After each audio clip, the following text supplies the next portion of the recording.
नमस्कार. आज आपण मऊ लुसलुशीत जाळीदार अशी इडलीची रेसिपी पाहणार आहोत. तर इथे तुम्ही पाहू शकता इडलीला भरपूर जाळी पडलेली आहे आणि खूप सॉफ्ट आणि स्पॉन्जी ही इडली झालेली आहे.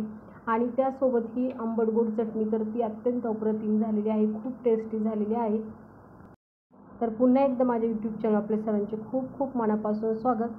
तर वेळ न घालवता आपण झटपट ही मऊ लुसलुशीत जाळीदार इडली कशी करायची चला पाहूयात. तर सगळ्यात प्रथम आपल्याला इडलीसाठी या ठिकाणी रवा घ्यायचा आहे. तर हा रवा 0 साईजचा आहे आणि स्वच्छ चाळून हा रवा घेतलेला आहे. तर जवळजवळ 3 वाट्या ह्या ठिकाणी मी रवा घेतलेला आहे आणि 3 वाट्या रव्यासाठी आपल्याला या ठिकाणी 1.5 वाटी ताक घ्यायचं आहे. तर हे ताक आंबट आहे, तर तुम्ही इथे दह्याचा देखील वापर करू शकता. आणि रवा जर तुमच्याकडे जाड असेल तर तुम्ही मिक्सरला फिरून देखील त्याचा वापर करू शकता. तर 3 वाट्या रव्यासाठी 1.5 वाटी आपल्याला या ठिकाणी आंबट ताक घ्यायचं आहे आणि पुन्हा मी या ठिकाणी अर्धी वाटी पाणी घालून घेत आहे. तर पाणी घालून आपल्याला याचं बॅटर तयार करायचं आहे. तर आपण आणखीन पाणी घालून घेऊयात. तर इथे जवळजवळ मी 1 ग्लास पाणी वापरलेलं आहे आणि जेव्हा आपण इडली करायला घेऊ तेव्हा आपल्याला पुन्हा पाणी घालून घ्यायचं आहे. तर तोपर्यंत यावरती झाकणे ठेवून साधारण 20 ते 25 मिनिटासाठी हे बॅटर भिजत ठेवायचं आहे. आणि जोपर्यंत हा रवा छान भिजेल तोपर्यंत आपल्याला चटणी करून घ्यायची आहे. तर चटणीसाठी ह्या मिक्सरच्या भांड्यामध्ये मी 1 वाटी खमंग भाजलेले शेंगदाणे घेतलेले आहे आणि त्याची साल देखील काढून घेतलेली आहे.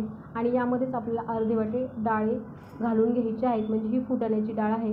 आणि इथे मी 2 ते 3 हिरव्या मिरच्या घेतलेल्या आहेत आणि 6 ते 7 लसूण पाकळ्या घेतलेल्या आहेत. आणि अर्धा चमचे जिरं घालायचं आहे. 2 चमचे आपल्याला साखर घालून घ्यायची आहे. चवीनुसार मीठ घालायचं आहे. आणि यामध्येच आपल्याला 2 चमचे आंबट दही घालून घ्यायचं आहे. आणि त्याचबरोबर इथे भरपूर कोथिंबीर देखील घालून घ्यायची आहे. आणि यामध्ये पाणी घालून आपल्याला ही चटणी तयार करून घ्यायची आहे. तर खूप पातळ किंवा खूप घट्ट अशी ही चटणी करायची नाही, साधारण मध्यमच आपल्याला ही चटणी ठेवायची आहे. तर साधारण या पद्धतीने ही चटणी आपली तयार झालेली आहे. तर ही चटणी एका बाउलमध्ये काढून घेऊयात. आणि ह्याच मिक्सरच्या भांड्यामध्ये आणखीन पाणी घालून आपल्याला ही चटणी थोडीशी पातळ करून घ्यायची आहे. आणि या चटणीवरती आता आपल्याला फोडणी मारून घ्यायची आहे. तर फोडणी पळी आपण गॅसवरती ठेवूयात आणि त्यामध्ये आपल्याला साधारण 3 ते 4 चमचे तेल घालून घ्यायचं आहे. तेल गरम झालं की आपल्याला 1 चमचा मोहरी व 1 चमचा जिरं घालायचं आहे. आणि यामध्ये थोडीशी कढीपत्त्याची पाने घालायची आहे. आणि ही फोडणी आता चटणीवर घालून घेऊयात आणि व्यवस्थित मिक्स करून घेऊयात.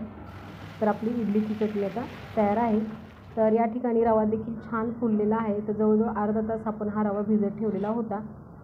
तर यामध्ये आता चवीनुसार मीठ घालून घेऊयात आणि 2 चमचे आपल्याला पोह्याचे तेल घालून घ्यायचं आहे.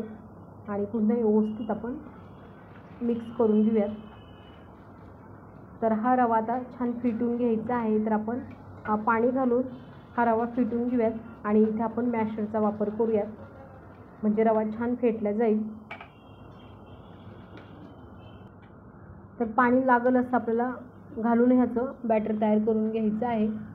आणि छान रवा फेटला की यामध्ये आपल्याला पुन्हा खाण्याचा सोडा घालून रवा फेटून घ्यायचा आहे. तर पोह्याचा चमच्याने आपल्याला अर्धा चमचा खाण्याचा सोडा घालून घ्यायचा आहे.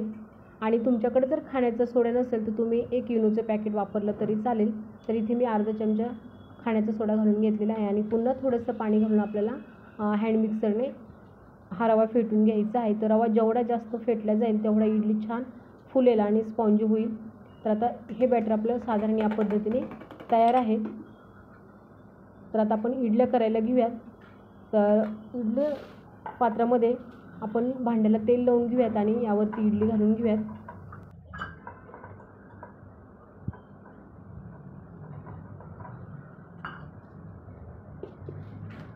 तर 1 पळीप्रमाणे आपल्याला पूर्ण इडली पात्रामध्ये आपल्याला हे बॅटर घालून घ्यायचं आहे. आणि गॅसवरती इडलीचं भांडं आहे तर ते ठेवलेलं आहे. तर त्यातलं पाणी गरम झालेलं आहे आणि हे इडली स्टँड आपल्याला त्यामध्ये ठेवून त्यावरती झाकण ठेवून साधारण 10 मिनिट ही इडली वाफवून घ्यायची आहे. तर इथे 10 मिनिटं झालेले आहे. तर तुम्ही इथे पाहू शकता छान इडली फुललेली आहे. तर आता हे इडली पात्र काढून घेऊयात आणि इडली हलकीशी थंड झाली की आपल्याला इडली काढून घ्यायची आहे. तुम्ही इथे पाहू शकता अगदी सहजपणे ही इडली निघत आहे. आणि इडल्या ह्या काढताना नेहमी थोड्याशा थंड झाल्या की काढल्या म्हणजे त्या खाली लागत नाहीत आणि सहजपणे निघल्या जातात. तर तुम्ही इथे पाहू शकता इडल्या अजिबात खाली न चिटकता सहजपणे निघत आहेत. तर इथे आपली ही छान स्पॉन्जी रवा इडली खाण्यासाठी तयार आहे. तर चटणीबरोबर आपण सर्व करून घेऊयात. आणि तुम्हाला ही जाळीदार रवा इडली नक्कीच आवडली असेल. आवडल्यास करून पहा, कमेंट करूनही सांगा. आणि प्लीज चॅनलला जर सबस्क्राईब केलं नसेल तर प्लीज चॅनलला लाईक, शेअर, सबस्क्राईब देखील करा.